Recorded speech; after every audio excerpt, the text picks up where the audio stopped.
into back defense next, right? From standing, the rear clinch. I was up here about a year ago when Fejao was here. Anybody train with Fejao? I came down every time that I could that week. There's one day I couldn't come down. Joel, our guy, one competitor, I was like, here's $50. I need you to go film this dude. Right, like that. But the whole week he was here, he showed a ton of back control. Showed escapes, but showed a lot of drills that made my back control where I'm behind you with a body lock or seatbelt bed. He had so many great drills for that. From standing, going to the ground, following people around. It was great training. So, you know, in the same vein that you up your level in one regard, like, are you just gonna leave that defense behind, right? Like, I used to always try and defend when someone had a body lock on me by pushing their hand to my hip and popping it off. Typically what will get happen is they can sag down. If anybody knows what sag down is, right?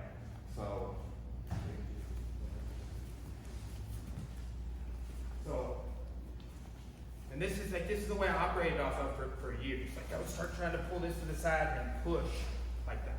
Anybody seen it? Sure. I'm probably doing it wrong because I don't do it anymore. Because it didn't work for me, right? But when there's a moment when I'm here that my weight's on my heels. Pull me backwards, set me down. So once you start going against like somebody that wrestled throughout high school, like they see the world in that way, right? And you know, the goal of my defense is that my escapes, I want them to have as few counters as possible, right? I want them to take into account things like that. So this is a way that, like, I've worked this with some of his black belts, but this is a way Dixon teaches to get out of the rear clinch. I never even seen it when I started working on it, right? I'm looking at, right here, this is a little stretch. Like, I don't feel like I can get my elbow in, but I can hit it. And I step into a base where I have one leg forward and my toes are forward and one leg sideways, right? I'm leaning forward a little bit. Because this elbow is wedged, right? I'm gonna swing my hips this way. This is gonna act as a frame, keeping that back. Boom. Right? You got the wedge, step forward, swing your hips away. Okay? This is part 2. I used to think this was cool. Right? Like, I think somebody was slamming their arms in them. There's actually some rule sets in wrestling like, you can't take somebody down like this because they're worried about it. So I used to think about, how big this dude slam and won't be able to put his arm down, whatever. Right? It's actually easier to get out of here. Oh.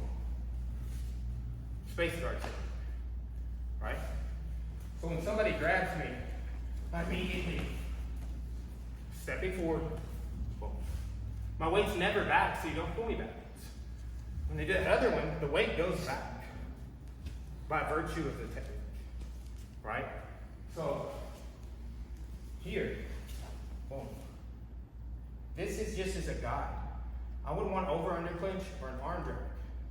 Maybe a Kimura after this. So step forward, here and here. So I can swing my hips. So look, there's my clinch. Here's my arm drag. Okay? So that's breaking that rear clinch. If your arm's in, so like the grip break back taking what we're just doing. If they go under, a lot of times the arm's in when you take them back. This naturally occurs. And after I start learning this, I'm like, the arm in is a little easier. That's all you do. It's like, I'm segmenting it up again, so it's like 1, 2, 3. Do it all. When he grabs and I go, there's no taking the back. Here knows like you've been doing jiu-jitsu on it.